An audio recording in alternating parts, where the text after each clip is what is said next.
اللہ الرحمن الرحیم اللہم صلی علی سیدنا مولانا مولانا محمد وعلی آلہ وصحبہ اجمعین۔ ہفتہ وار درس تصوف کی آج کی نشست میں حضور علیہ الصلوۃ والسلام کے ہم ایک واقعے سے آپ صلی اللہ علیہ وسلم کے عدل کی بات، آپ کا عدل و انصاف کا جو طریق تھا جو اپنے امت کو دیا، تو بڑا ایک خوبصورت واقعہ ہے۔ ایک دفعہ صحابہ کرام رضوان اللہ تعالیٰ علیہ مجمعین تشریف فرما تھے، اور اس محفل میں جیسے ابھی بچے بیٹھے ہوئے ہیں، بچے بھی کم سن، بچے بھی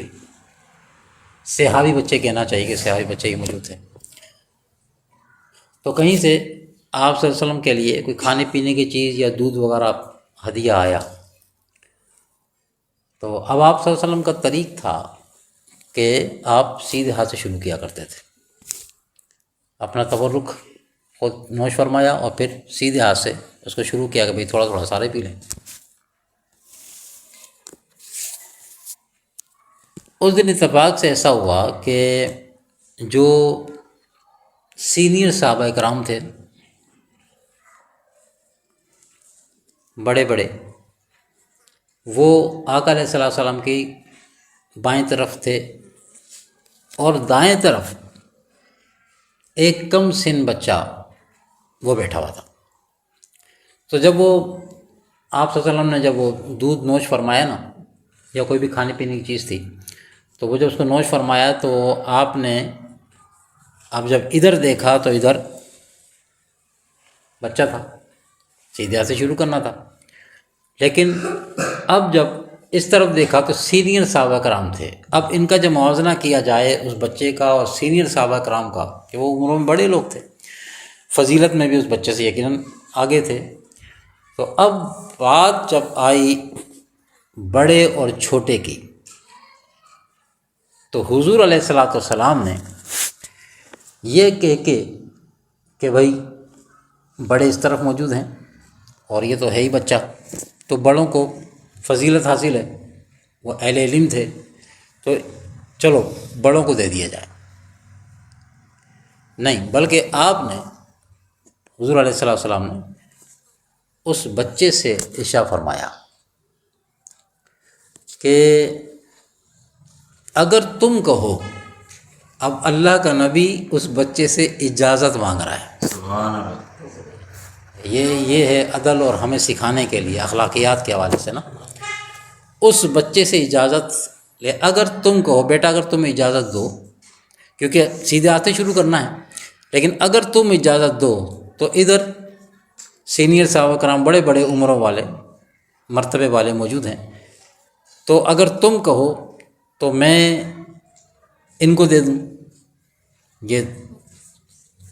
جو ہمارا تبرک ہے یہاں سے شروع کر لیا جائے، پہلے ان کو فضیلت والے ہیں تو ان کو دے دیا جائے پہلے۔ تو بچے نے اب جب عموم بچے کی نگاہ جو ہوتی ہے نا، یہ بعض بڑوں کی بھی ہوتی ہے، کھانے پینے کی طرف ہوتی ہے، لیکن وہ بچہ حضور کا صحبت یافتہ تھا، حضور کے پاس اٹھنے بیٹھنے والا تھا، صحابی کا بچہ بھی صحابی، تو اس نے یہ نہیں، اس حوالے سے بات نہیں کہ یہ چیز جو ہے یہ ایسے گھوم کے آئے گی تو پھر مجھے تو ایک ہی گھٹ ملے گا، اس میں سے کم ملے گی، اس وجہ سے نہیں۔ عرض کیا کہ یا رسول اللہ صلی اللہ علیہ وسلم، میں ہرگز برداشت نہیں کر سکتا، میں ہرگز یہ برداشت نہیں کرتا، یہ آپ کا جو تبرک ہے نا، یہ پہلا میرا حصہ ہے، آپ کا جو تبرک ہے، آپ کا جو جھوٹا ہے، اس کا پہلا حق میرا ہی ہے، کیونکہ حضور نے اس کو رائٹ دیا نا کہ بات کرے، وہ بات جب رائٹ دیا تو اس نے بچے نے بات کری کہ مجھے اختیار دیا گیا تو پھر بات کر رہا ہوں، عرض کر رہا ہوں، تو اس نے کہا وسلم میں نہیں شیئر کر سکتا اس کو کہ آپ کا تبرک جو ہے وہ، چونکہ میں اب یہاں موجود ہوں رائٹ طرف، تو یہ مجھے میرے بجائے کسی اور کو دے دیا جائے، وہ عمروں بڑے، لیکن ابھی فضیلت بڑے اور چھوٹے کی نہیں، فضیلت آپ کے تبرک کی ہے، کم ملے یا زیادہ اس سے بھی کوئی سروکار نہیں، گھوم کے آئے گا تو مجھے کچھ کم ملے گا، یہ فقیر اپنے سے سمجھانے کے لیے بات کر رہا، حدیث میں الفاظ نہیں ہے کہ گھوم پھر کے آئے گا تو مجھے تھوڑا سا ملے گا، دیکھیے بچے کے جو الفاظ ہیں وہ تو ہمیں یہی سوچنے مجبور کر رہے ہیں نا کہ ان کی نظر کس پر تھی کہ حضور کے چھوٹا جو تبرک تھا اس کے اوپر کہ مجھے پہلے یہ مجھے ہی ملنا چاہیے، جتنا بھی ہے یہ مجھے ملنا چاہیے۔ تو حضور علیہ السلام نے بھی اس بچے سے پوچھنے کے بعد یہ ارشاد نہیں فرمایا کہ بھائی تم سے پوچھ لیا تھا تو تمہیں کہنا چاہیے تھا کہ پہلے بڑوں کو دے دیں۔ ادب سکھایا گیا بڑوں کا، تعظیم ہے۔ تم یہ کہہ دیتے کہ چلو تم نے نہیں کہا، پھر بھی چونکہ بڑوں کا حق زیادہ ہوتا ہے تو حضور کر سکتے تھے، آپ شارع اسلام ہیں، آپ شارع اسلام ہیں، آپ یہ حق خود ان کو دے سکتے، پوچھنے کے باوجود بھی ان کو دے سکتے تھے اور پوچھے بغیر بھی دے سکتے تھے، لیکن یہی تو امت کو سکھانا تھا، یہی تو ہم جیسوں کو سکھانا تھا کہ تم بعضوں کا ہمارے یہاں تو ہوتا ہے نا، ہم بچوں کو بچہ ہی سمجھ کے ان کا حق، جیسے نمازوں میں ہوتا ہے صفیں بنی ہوتی ہیں، بچے آگے صف میں کھڑا ہو گیا، اگر اس نے نیت بھی باندھ لی ہے، یہ فقہ کا مسئلہ ہے، اس نے نیت بھی باندھ لی، پیچھے سے ایک بڑا آیا، اس نے اٹھا کے اس کو پیچھے کر دیا، یا جو کھینچ کے لے گیا وہ کونے پہ اور پھر خود نیت باندھ کھڑا ہو گیا، یہ فقہ کا مسئلہ آپ کو پتہ ہے۔ ایسا کرنے والا گناہ گار ہوگا، کیوں؟ بچہ بڑا تھا یا بھی نابالغ، لیکن علماء کرام فرماتے اگر اس نے نیت باندھ لی ہے تو نیت باندھ لینے کے بعد آپ اس کو نہیں چھیڑ سکتے، آپ دائیں بائیں کھڑے ہو جائیں، پیچھے کھڑے ہو جائیں، آپ بچے کو نہیں ہٹا سکتے، وہ اللہ کی بارگاہ میں حاضر ہو چکا۔ تو کیا ہم بچے کو بچہ سمجھ کے، ایک تو دین کا علم نہیں سیکھا، پھر بچے کو کہ یہ حق تو میرا تھا یہاں کھڑا ہونے کا، تو بچہ کھڑا ہوا ہے،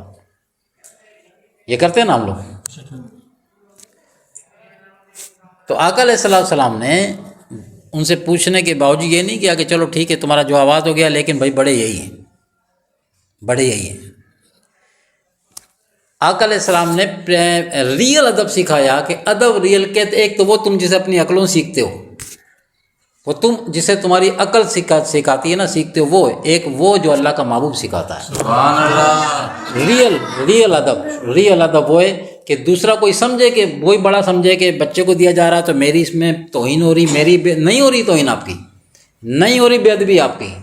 یہ رسول اللہ کا دیا ہوا قانون ہے، سبحان اللہ۔ ہم نے اپنے قانون قاعدے مرتب کیے ہوئے، تو اسی لیے پھر وہ عزت ذلت اور ذلت عزت بن چکی ہے۔ تو آقا علیہ السلام نے صاحبزادے سے معلوم کر کے، اور جب انہوں نے